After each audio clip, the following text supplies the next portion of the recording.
বন্ধুরা, বলা হয় যে যদি অন্য কারোর জন্য গর্ত খনন করা হয় তবে যে গর্ত খনন করেছে সে নিজেই সেই গর্তে পড়ে যাবে। আমেরিকার ক্ষেত্রে ঠিক এটাই ঘটেছে। মার্কিন প্রেসিডেন্ট ডোনাল্ড ট্রাম্প ভারতকে পতনের দিকে ঠেলে দেওয়ার জন্য, ভারতের প্রতিভা ধ্বংস করার জন্য এই পদক্ষেপ নিয়েছিলেন। সেটাই আজ আমেরিকার ধ্বংসের সবচেয়ে বড় কারণ হয়ে উঠেছে। 2025 সালের 19শে সেপ্টেম্বর তারিখটি ইতিহাসে লিপিবদ্ধ হয়ে আছে। একই দিনে ডোনাল্ড ট্রাম্প H-1B ভিসায় একটি ঐতিহাসিক পরিবর্তন ঘোষণা করেন।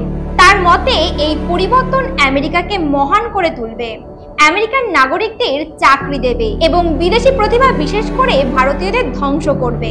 কিন্তু সত্যি হলো এই সিদ্ধান্ত আমেরিকার রাজনীতিকে নাড়িয়ে দিয়েছে, তাদের কোম্পানিগুলিকে বিপদে ফেলেছে এবং সমগ্র বিশ্বের প্রযুক্তি শিল্পকে ভাবনায় ফেলে দিয়েছে। আর বন্ধুরা, আজকের এই ভিডিওটি বিস্তারিতভাবে বুঝতে দয়া করে ভিডিওটি শেষ পর্যন্ত দেখুন, কারণ প্রতিটি মোড়ে একটি নতুন টুইস্ট আছে। ট্রাম্প ভেবেছিলেন যে যদি বিদেশি কর্মীদের ওপর বোঝা বৃদ্ধি করা হয়, যদি প্রতিটি ভারতীয় ইঞ্জিনিয়ারকে কোম্পানিগুলিতে রাখার জন্য $1 লাখ মোটা অঙ্কের ফি নেওয়া হয়, তাহলে কোম্পানিগুলি ভারতীয়দের বাদ দিয়ে আমেরিকানদের চাকরি দিতে বাধ্য হবে। এইভাবে তিনি ভোট ব্যাংকের সংখ্যা বাড়াতে চেয়েছিলেন। তিনি ভোট কেন্দ্র থেকে তার নাগরিকদের দেখাতে চেয়েছিলেন যে তিনি আমেরিকায় চাকরি ফিরিয়ে দিয়েছেন। কিন্তু তিনি সম্ভবত ভাবেননি যে পৃথিবী এখন কেবল সংখ্যার উপর নির্ভর করে নয়, প্রতিভার উপর নির্ভর করে। ভারতের মতো দেশের দক্ষ পেশাদাররা সিলিকন ভ্যালি প্রতিষ্ঠা করেছে। সুন্দর পিচাই, সত্য নাদেলা, শান্তনু নারায়ণ, অরবিন্দ কৃষ্ণ এই নামগুলি কেবল নাম নয়, বরং তারা সেই মস্তিষ্ক যারা আমেরিকার বৃহত্তর কোম্পানি প্রতিষ্ঠা করেছে এবং তাদের বিশ্বের শক্তিতে পরিণত করেছে। ট্রাম্পের সিদ্ধান্ত সরাসরি এই মস্তিষ্কগুলিকে আঘাত করেছিল। ট্রাম্পের সিদ্ধান্তে আসার সাথে সাথেই আমেরিকায় কর্মরত 2.5 লক্ষেরও বেশি ভারতীয় পেশাদার তাদের কাজে রাখা কোম্পানিগুলিকে বিদায় জানালেন। এই পদক্ষেপ সুনামির চেয়ে কম ছিল না। মাত্র 5 দিনের মধ্যে কোম্পানিগুলির অফিসগুলি জনশূন্য হয়ে পড়ে, গবেষণা প্রকল্পগুলি বন্ধ হয়ে যায়, সফটওয়্যার উন্নয়ন ঝুলে পড়ে এবং আমেরিকার প্রযুক্তি ইঞ্জিন হঠাৎ করেই বিপর্যস্ত হয়ে পড়ে।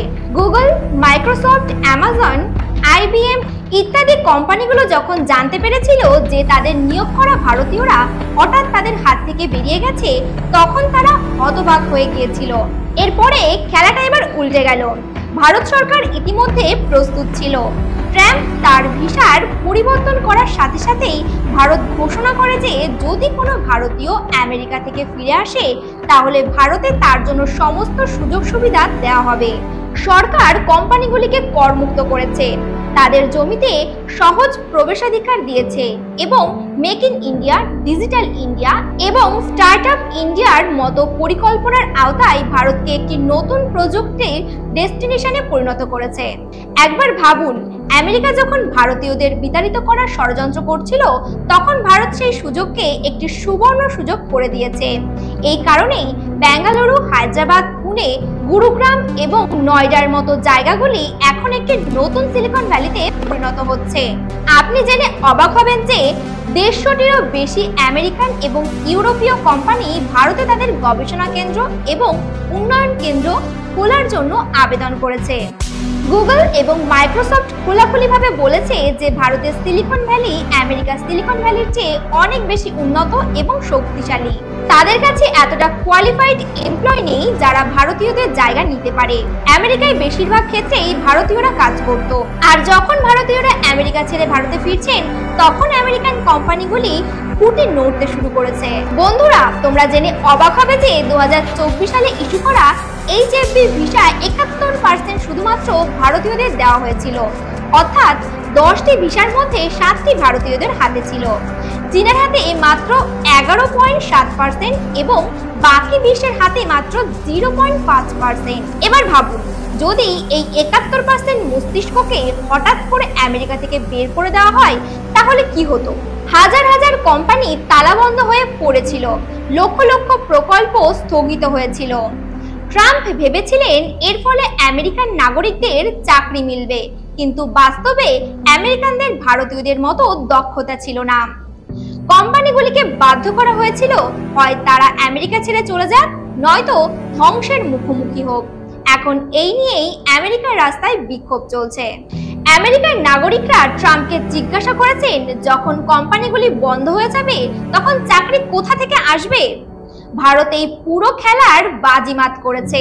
ভারত সরকার কেবল তার জনগণের যত্ন নেয়নি, বরং বিদেশি কোম্পানিগুলিকেও ভারতে আকৃষ্ট করেছে।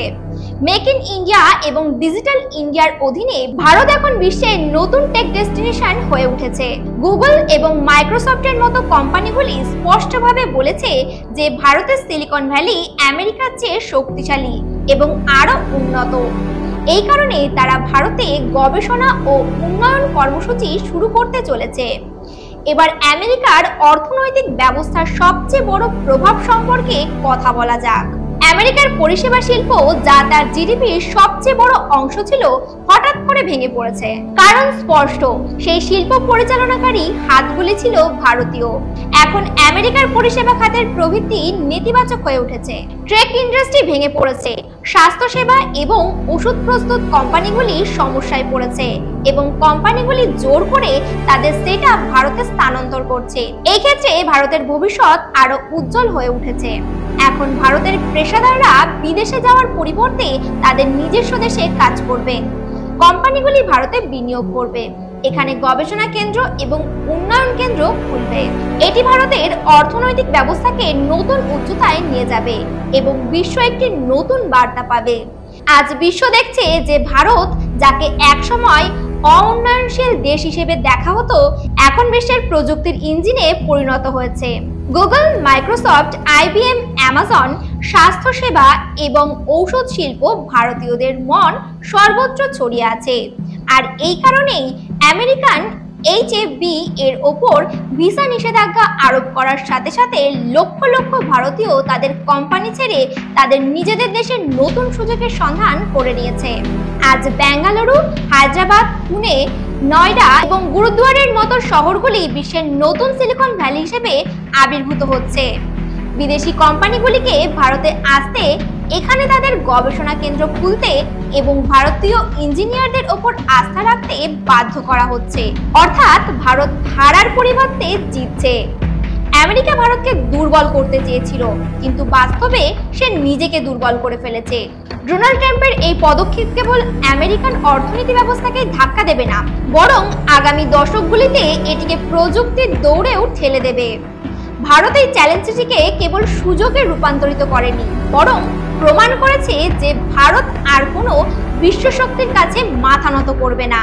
যারা একসময় চাকরির সন্ধানে ভারত ও আমেরিকায় যেত, তারা এখন ভারতের বিদেশি কোম্পানিগুলিকে চাকরি দিচ্ছে। এটাই ভারতের প্রকৃত নিঃস্বার্থ চিত্র। তো বন্ধুরা, এই ফলাফল তোমাদের একটা বড় শিক্ষা দেয়। প্রতিভা, কঠোর পরিশ্রম এবং মেধা কখনোই থামানো যাবে না। ভারতীয় বুদ্ধিমত্তা সবসময় চ্যালেঞ্জগুলোকে সুযোগে পরিণত করেছে। আর এই কারণেই আজ ভারত বিশ্বের সামনে একটি শক্তিশালী পিলারের মতো দাঁড়িয়ে আছে। আর যদি ভবিষ্যতে আমেরিকা তার নীতি পরিবর্তন না করে, তাহলে সেই দিন খুব বেশি দূরে নয় যখন আমেরিকা যে ভারতকে থামাতে চলেছে, ইতিহাসের পাতায় নিজেদেরই হারিয়ে ফেলবে। জয় হিন্দ, জয় ভারত। দেখছিলেন HBR নিউজ। নমস্কার।